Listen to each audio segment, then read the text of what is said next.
지난 몇 주 동안 예수님께서 말씀하신 산상수훈에 대해서 실제적인 우리들의 이해는 어떠해야 할까? 한마디로 말하면 예수님께서는 이스라엘 백성들이 구약에 지켜왔던 그 율법들보다도 훨씬 더 엄격한 기준을 적용하십니다. 우리가 예수님을 믿으면 사랑, 은혜, 자비, 자유 이런 단어들이 익숙하죠. 좋은 단어들이고 적합한 단어들입니다. 그렇지만 우리 주님께서는 우리가 믿음 안에서만 행하면서 살 수 있는 매우 특별한 사람이 되었다고 선언하시는 거예요. 그러니까 더 엄격하고 사실은 그렇게 살기가 더 버거워지는 겁니다. 그래서 부족한 종이 말씀을 전하는 하나하나의 주제마다 어찌 보면 우리는 마음에 큰 부담을 갖고 내가 그렇게 살 수 있을까?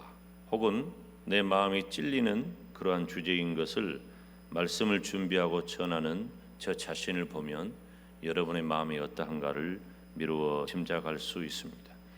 살인하지 말라는 계명은 우리가 분노를 품지 않고 형제를 사랑하면서 살아야 한다. 우리가 사람 죽이지 않는 일은 다 할 수 있어요. 죽이는 일이 더 어렵습니까? 이건 우리 일생에 거의 없는 일이죠. 우리 중에 거의 한 번도 경험하지 못할 일이에요. 그렇지만 저와 여러분에게는 하나님께서 주신 사랑이 있기 때문에 내가 형제를 용서하고 화해하는 일이 가능하다는 것입니다. 도무지 맹세하지 말라는 의미는 내가 굳이 맹세하지 않더라도 내가 한 말이 신뢰를 받는 고도의 인격을 갖추는 사람이 되라는 것입니다. 내 말만 하면 내 말이 신용이 되고 보증이 되고 다른 사람들에게 고개를 끄덕일 수 있는 그런 정도의 고도한 신앙과 인격을 갖추어서 우리는 망령되고 헛된 말을 버리고 날마다 경건으로 나아가야 한다. 거절하지 말라는 의미는 하나님의 마음, 예수님의 사랑으로 형제와 이웃을 늘 대해야 한다. 결코 쉽지 않은 주제입니다. 오늘은 원수를 사랑하라는 의미, 저와 여러분이 은혜 받으시기를 축원합니다. 한번 따라서 합시다. 원수를 사랑하라. 자, 여러분 오늘 본문 말씀을 보면 내 이웃을 사랑하고 내 원수를 미워하라는 말이 등장합니다. 43절 말씀을 한번 읽어볼까요? 시작. 또 내 이웃을 사랑하고 내 원수를 미워하라 하였다는 것을 너희가 들었으나 그랬어요. 이게 무슨 말일까? 직역을 해보면 너희는 그것이 말하여졌다는 것을 들었다. 너희가 어떤 말을 들었느냐? 너희가 들은 말은 너는 너의 이웃을 사랑하라 그리고 너의 원수를 미워해라. 이 말을 너희가 듣고 살았다 그거예요. 그러니까 이스라엘 백성들에게 익숙한 것은 너의 이웃을 사랑해라 그리고 원수를 미워해라. 이 말을 너희들이 지금까지 듣고 살았다. 이런 의미예요. 그런데 레위기서 19장 17절 18절 말씀을 보면 자, 이스라엘 백성들의 정서를 우리가 이해할 수 있어요. 한번 읽습니다. 너는 내 형제를 마음으로 미워하지 말며 이웃을 인하여 죄를 당치 않도록 그를 반드시 책선하라. 원수를 갚지 말며 동포를 원망하지 말며 이웃 사랑하기를 내 몸과 같이 하라. 나는 여호와니라. 아멘. 그러니까 용서와 사랑에 대해서 언급하고는 있지만 그 범위에 대해서는 형제와 이웃에 대한 용서와 사랑을 말하는 거예요. 구약에 보면은요, 이스라엘의 원수는 어떤 대상이냐면은 다 죽여야 되는 게 진멸해야 할 대상이에요. 하나님께서 그렇게 말씀하시고 그렇게 명령하셔요. 그리고 그렇게 하지 않았을 경우에는 이스라엘 백성들이 요즘식으로 말하면은 되치기를 당한다 그러죠. 훨씬 더 큰 어려움을 만나는 거예요. 그러니까 이스라엘의 원수는 다 죽여 없애야 돼요. 이것이 하나님께서 구약에 주신 정서예요. 어느 정도냐? 신명기 7장 2절 말씀을 보면 시작. 내 하나님 여호와께서 그들을 너로 치게 하시리니 그때 너는 그들을 진멸할 것이라. 그들과 무슨 언약도 말 것이고 그들을 불쌍히 여기지도 말아라. 그러니까 이스라엘 백성에게 있어서 사랑의 대상은 어디로 제한되어 있어요? 형제와 동족 같은 민족으로 제한되어 있어요. 내 형제, 내 가족, 같은 핏줄을 가진 한 조상을 가진 이스라엘 민족의 범위 안으로 제한되어 있었다는 것입니다. 이건 상당히 우리가 복음적이고 구속사적인 의미를 담보하고 있기도 합니다. 영적으로, 대체적으로 성경의 원수의 입장에 있는 구약 성경에 원수는 신앙적인 입장에서 보면은 일상의 적이 의인의 원수가 되고 하나님의 원수가 되는 것을 말해요. 그러니까 이스라엘의 적은 대체적으로 하나님의 원수들이에요. 그러니까 하나님께서 그들을 진멸하라고 하는 거예요. 이스라엘의 원수는 하나님의 원수이고 하나님의 원수는 이스라엘의 원수가 되기 때문입니다. 이 영적으로도 그래요. 그런데 예수님 당시, 지금부터 2000년 전에는 이방인뿐만 아니라 범위가 더 넓어진 거예요. 지금까지는 한 형제, 한 동족, 한 핏줄 이스라엘 백성이면은 사랑하라고 말씀하셨는데 지금 예수님 시대에는 이방인뿐만 아니라 그때 당시는 이스라엘이 로마의 속국 아래 있었기 때문에 로마의 권력에 아부하는 자신의 동족까지도 미움의 대상이 된 거예요. 제가 좀 더 이해하기 쉽게 말하면은 우리식으로 말하면은 친일파는 미움의 대상이 된 거예요. 친로마파는 미움의 대상이 된 거야. 왜? 로마는 이스라엘을 압제하는 나라이고 속박하는 나라이고 착취하는 나라인데 그 로마에 빌붙어 가지고 자신의 권력과 재산을 축적하고 살아가는 그들이 같은 동족이라 할지라도 이스라엘 백성 입장에서는 싫어요. 좋지 않아요. 기분이 안 좋아요. 미움이 가득해졌다는 거예요. 오히려 그 미움이 더 클 수도 있어요. 그래서 로마의 권력에 편에 섰던 세리들을 그렇게 증오하는 것입니다. 그래서 그들이 세리들을 증오하는 것은 어떤 의미에서 보면은 율법에 충성하는 태도예요. 이스라엘 백성들 가운데 이 종파인 쿰란 공동체가 있는데 그들은 아예 원수를 미워하라고 가르쳤어요. 그 원수들은 미워해라. 이스라엘 민족이 말하는 그 사랑에 분명한 한계가 있었던 그 시절에 예수님께서는 원수를 사랑하라 말씀하시면서 새로운 윤리를 가르치신 겁니다. 너희 원수를 사랑하라. 오늘 본문 44절 말씀을 보면 함께 읽습니다. 나는 너희에게 이르노니 너희 원수를 사랑하며 너희를 핍박하는 자를 위하여 기도하라. 아멘. 이 말씀을 다시 직역하면 너희는 너희 원수들을 사랑해라. 그리고 너희는 너희를 핍박하는 자들을 위해서 기도해라. 사랑하고 기도하라는 단어가 나옵니다. 다른 사본을 보면 너희 원수를 사랑하며 다음에 너희를 저주하는 자들을 축복해 주고 라는 말을 집어넣은 다음에 너희를 미워하는 자들을 선대하라. 원수를 사랑하고 핍박하는 자들을 위해서 기도하라는 말씀은 유대인의 전통 개념으로는 도저히 납득할 수 없는 것이에요. 더구나 사랑하며 기도하라는 말씀의 그 시제가 현재 명령형이에요. 그러니까 원수를 사랑하고 기도하는 일에 너희가 말만 듣고 있지 말고 지체하지 말고 실행에 옮겨라. 지금 가서 지금 너희는 원수를 사랑하고 그를 위해서 기도해라. 해야 한다는 것입니다. 우리가 말씀을 보면 알듯이 원수를 사랑한다는 말과 핍박하는 자를 위해서 기도한다는 단어는 인간의 생각으로는 조화될 수 없는 개념이에요. 원수라는 말과 사랑이라는 말이 어떻게 연결점이 있습니까? 안 맞아요. 나를 핍박하는 자와 내가 그를 위해서 기도한다는 것이 연결점이 있습니까? 안 맞아요.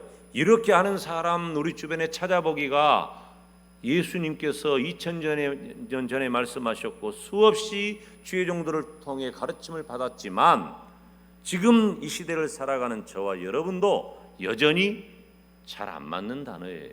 쉽지 않아, 힘들다는 거죠. 그러니까 예수님께서 말씀하신 진정한 사랑은 어떤 제한도 없고 특정한 대상을 제외시키면 안 돼요. 내 마음에 굳어지고 웅크린 사람이 있으면 안 된다는 거예요. 그러니 오늘 설교가 얼마나 부담이 되겠어요. 지금 몇 주 동안 계속, 지난주는 제가 설교를 쉬었지만 한 달 정도 계속되는 담임 목사의 이 설교가 내 마음에 와서 탁 음식 먹고 체한 것처럼 이 정도에 걸린 사람들이 대부분이에요. 말씀을 전하는 저 자신이 그런 경험을 하면서 그런 마음이, 저도 그래요. 물론 제가 어떻게 완벽할 수 있겠어요? 최선을 다해서 그렇게 살려고 너무 애를 썼지만 저 역시도 어떤 부분에 대해서는 마음의 불편함이 생기더라고요. 원수를 어떻게 사랑하란 말이냐? 구체적인 방법으로 그를 위하여 기도하라고 가르쳐 주십니다. 한 걸음 더 나아가서 원수들에게 축복과 선행을 베푸는 일도 포함된 것입니다. 이 말은 미운 놈에게 떡 하나 더 줘버려라 라는 말하고는 전혀 다른 개념입니다. 내가 마음에 미움이 있지만 내 마음의 미움을 간직한채 않아, 그냥 떡 먹어라 하고 줘버리는 그런 말하고는 개념이 전혀 달라요. 내 원수가 있느냐? 너를 핍박하는 자가 있느냐? 그를 진정으로 사랑해라. 아나 떡이나 먹어라가 아니라 그를 진정으로 사랑하라는 겁니다. 그래서 힘든 거예요. 떡은 줄 수 있죠. 미운 놈에게 아나 떡 먹어라, 이건 누구나 하는 일이에요. 내 속을 들키지 않고 내 겉모습으로 상대에게 호의를 베푸는 것처럼 보여지는 일은 하나님을 생각하지 않는다면 우리는 얼마든지 할 수 있어요. 그렇지만 하나님께서는 내 속마음까지, 오장육부까지 다 뒤집어 엎어서 원수를 사랑하고 나를 핍박하는 자를 위하여 기도하라는 것입니다. 그러니까 제자들이 이런 말씀을 들을 때 그전에는 들어보지도 못한 말이에요. 제자들이 지금까지 들었던 이 얘기는 어떤 얘기예요? 43절에 기록하고 있는 대로 너희가 들었지 않느냐? 어떤 이야기를? 형제와 이웃을 사랑하고 원수를 미워해라. 이런 말을 듣고 살았던 제자들에게, 예수님 당시 사람들에게 예수님께서 원수를 사랑하라고 말씀하신 것은 지금까지 들어보지 못한 혁명적이고 권위 있는 가르침입니다. 그래야, 따라서 합시다. 그래야 중요한 단어예요. 그렇게 해야, 원수를 사랑해야, 핍박하는 자들을 위하여 기도해야, 원수를 사랑해야 진정한 예수님의 제자가 된다. 요즘식으로 말하면 성도가 되는 것입니다. 내가 성도의 이름을 가지고 살아가면서 내가 성도답지 못한 것은 여전히 원수를 사랑하지 못하는 거예요. 그런데 이 부분이 중요합니다. 그런 가르침을 예수님과 스데반의 순교 현장에서 예수님께서, 그리고 스데반 집사님이 그대로 실천하십니다. 예수님께서는 누가복음 23장 34절에 예수께서 가라사대 아버지여 저희를 사하여 주옵소서 자기의 하는 것을 알지 못함이니이다. 예수님은 십자가에 못 박혀 죽으시면서 십자가에 실제로 못 박는 그들의 죄를 용서해 달라고 구하는 거예요. 스데반은 돌에 맞아 죽어가는 그 현장에서 어떻게 말했을까요?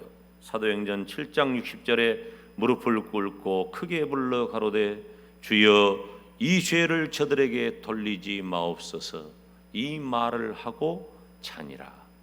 돌에 맞아 죽어가는 스데반이 주여 이 죄를 저들에게 돌리지 마옵소서. 그래야 하나님의 아들이라는 것입니다. 오늘 본문 45절 상반절에 보면 이같이 한즉 하늘에 계신 너희 아버지의 아들이 되리니. 따라서 합시다. 아버지의 아들, 하나님의 아들. 원수를 사랑함으로써 비로소 제자들이 하나님의 아들로 입증된다는 거예요. 이건 신학적으로, 신앙적으로 굉장히 중요한 장면입니다. 우리식으로 말하면은 그래야 성도다, 그래야 예수님을 믿는 사람이다 라는 말이에요. 이같이 한즉 하늘에 계신 너희 아버지의 아들이 되리니, 그렇게 해야 너희가 성도가 된다. 원수를 사랑해야, 핍박하는 자들을 위하여 기도해야 너희가 성도다, 너희가 예수님을 믿는 사람이다 라는 말이에요. 원수까지도 사랑하는 삶의 자세는 내가 예수님의 제자, 참된 성도임을 나타내는 중요한 증표가 된다는 겁니다. 내놔봐라. 너희가 예수님을 믿는 성도라는 것을 내놔봐라. 아, 저는 원수를 사랑합니다. 아, 저는 나를 핍박하는 자를 위해서 기도합니다. 이런 증표를 내놓으라는 겁니다. 그래야 하나님의 아들, 성도, 예수님을 믿는 사람이라고 하는 거예요. 예배당에 나와 앉아 하나님을 예배하는 것만 가지고는 충분하지 않다. 실제로 그들의 삶의 현장에서, 그리고 어느 누구에게도 들키지 않을 내 마음을 원수를 사랑함으로, 나를 핍박하는 자를 위하여 기도함으로 그렇게 살아갈 수 있어야 한다. 제가 다시 말씀드리지만 우리는 일평생 어느 누구에게 감쪽같이 한 번도 들키지 않으며 살 수 있습니다. 그렇지만 하나님은 아셔요. 그리고 내가 알아요. 그래서 요 몇 주간의 설교가 너무나도 내 마음을 누르는 설교, 내 삶을 지극히 제한하고 내 양심을 찌르는 설교가 되기 때문에 말씀을 전하는 저도 쉽지 않고 말씀을 듣는 성도들도 쉽지 않은 주제라는 것입니다. 제자들이 아직은 하나님의 아들로 입증되지는 않았지만 원수를 사랑하는 삶을 살 때에 비로소 하나님의 아들이라 불리우게 된다는 것입니다. 마태복음 5장 46절 47절 오늘 본문의 말씀인데 중요하기 때문에 함께 읽습니다. 시작. 너희가 너희를 사랑하는 자를 사랑하면 무슨 상이 있으리요? 세리도 이같이 아니하겠느냐? 또 너희가 형제에게만 무난하면 남보다 더하는 것이 무엇이냐? 이방인들도 이같이 아니하느냐? 자, 지금 세리를 등장시키고 예수님께서는 이방인을 등장시킵니다. 세리는 당시 이스라엘 사람들이 증오하는 대상이에요. 이방인은 아예 이스라엘 사람들이 사람 취급을 하지 않는 대상들이에요. 근데 그들도 사랑하는 자를 사랑하고 형제에게는 무난한 일을 한다는 거예요. 그럼 너희들은 좀 달라야 한다. 물론 하나님의 아들이 되는 것, 성도가 되는 것은 우리가 무엇을 행함으로가 아니라 오직 하나님의 은혜로만 되는 줄 믿습니다. 그러니까 이 말을 잘 이해해야 돼요. 그러면 되리니라고 하는 말이 무슨 말인가? 이렇게 한즉 하늘에 계신 너희 아버지의 아들이 되리니라고 하는 말은 내가 그렇게 해야 천국 간다는 말, 그렇게 해야 하나님의 아들이 된다는 자격을 부여받는 게 아니에요. 오해하면 안 돼요. 내가 원수를 사랑해야 천국 간다? 내가 나를 핍박하는 자를 위하여 기도해야 성도가 된다? 그런 의미가 아니에요. 어떤 의미일까요? 그러면 저와 여러분은 이 자리에서 제가 늘 드리는 말씀이지만 저와 여러분은 이미 예수님을 믿고 구원받아 천국 갈 하나님의 백성인 줄로 믿습니다. 여러분 자신도 의심하지 말고 예수 그리스도께서 나를 위하여 피 흘리시고 죽으심으로 내가 그 예수님을 나의 구주 나의 하나님을 내 전 인격으로 믿음으로 내가 이미 구원받았음을 조금도 의심하지 말아야 합니다. 그러면 이게 무슨 말이에요? 비로소 하나님의 아들이 된다는 말은 세상 사람들에 의해서 내가 하나님의 아들로 입증되는 것을 말을 해요. 그러니까 우리가 흔히 들을 수 있는 말이에요. 네가 그러고도 성도냐? 네가 그러고도 교회 다닌 사람이냐? 이런 말을 듣지 말라는 거예요. 어떤 말이에요? 역시 당신은 교회 다닌 사람이야. 역시 당신은 예수님 믿는 사람이야. 이 말을 들을 정도로 원수를 사랑해야, 나를 핍박하는 자들 위하여 기도해야 세상 사람들이 볼 때에 역시 당신은 예수님을 믿는 사람이야. 역시 당신은 교회 다니는 사람이야. 교회를 다닌다더니 어쩐지 달라. 이런 말이에요 지금. 요한복음 15장 8절에 우리 주님께서는 너희가 과실을 많이 맺으면 내 아버지께서 영광을 받으실 것이요 너희가 내 제자가 되리라. 예수님의 제자가 되는 방법이 우리가 무엇을 열심히 해가지고 결과물을 만들어내야 우리가 예수님의 제자가 됩니까? 그것 아닙니다. 우리는 예수님을 믿음으로 제자가 되는 것이고 예수님을 믿음으로 성도가 되는 것이고 그것에 대해서는 조금도 의심할 필요가 없지만 성도된 저와 여러분이 하나님의 아들이라고 불리워진다는 것 얼마나 귀한 일인가. 이 세상 사람들에게 쉬운 일이 아니에요. 여러분, 우리가 만약에 사람들에게서 하나님의 아들이라고 성도라고 교회 다니는 사람이라고 불리워진다면 가장 높은 영광, 가장 귀한 은혜의 선물을 갖게 되는 것입니다. 죄악으로 영 죽을 내가 구원받아서 하나님의 아들이라고 불려진다면 이보다 더 큰 영광이 어디 있습니까? 여러분, 누가 하나님의 아들이죠? 예수님께서 하나님의 아들이십니다. 그 사실을 생각해 보면 내가 하나님의 아들이라고 불려지는 것은 얼마나 큰 영광이냐. 그런데 그렇게 큰 영광은 그냥 주어지는 것이 아니에요. 원수까지도 사랑함으로써 평화를 만드는 자에게만 주어지는 복된 이름인 것입니다. 저와 여러분은 예수님을 닮았다는 말을 들을 수 있어야 돼요. 아, 과연 성도로구나. 과연 예수님을 믿는 사람이로구나. 과연 영광대교에 다니는구나 라는 말을 듣자는 것입니다. 사랑하는 여러분, 오늘 본문 마지막 절에 그러므로 하늘에 계신 너희 아버지의 온전하심과 같이 너희도 온전하라고 가르치십니다. 원수를 사랑하기 위해서 독생자를 보내신 하나님의 사랑이 바로 온전한 사랑입니다. 예수님 당시 시대를 이끈다는 바리새인과 서기관의 행위와는 대립되는 것이죠. 예수님의 제자, 하나님을 신앙하는 성도는 하나님의 그 온전한 사랑을 본받아야 합니다. 하나님을 신앙하는 성도는 하나님의 완전하신 사랑을 힘입은 사람들이에요. 쉽게 생각하면 안 돼요. 내가 누구냐? 하나님의 그 온전하신 사랑을 힘입은 사람이에요. 하나님의 그 완전하신 사랑을 입은 자만이 할 수 있는 것은 원수를 사랑하는 완전한 사랑인 것입니다. 우리가 그 사랑을 경험해 봤기 때문에, 그 사랑을 경험해서 천국 백성 되었기 때문에, 그 사랑을 받아 살아가고 있기 때문에 그 사랑이 가능하다는 것입니다. 저와 여러분은 예수님의 제자 성도로서 우리는 여전히 이 땅에 발을 딛고 사는 인간입니다.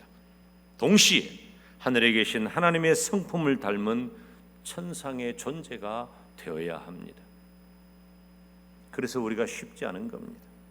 우리는 쉽지 않은 그 길을 걸어가 원수를 사랑함으로써 부패한 세상의 소금처럼 어두운 세상의 빛이 되시기를 주님의 이름으로 축원합니다.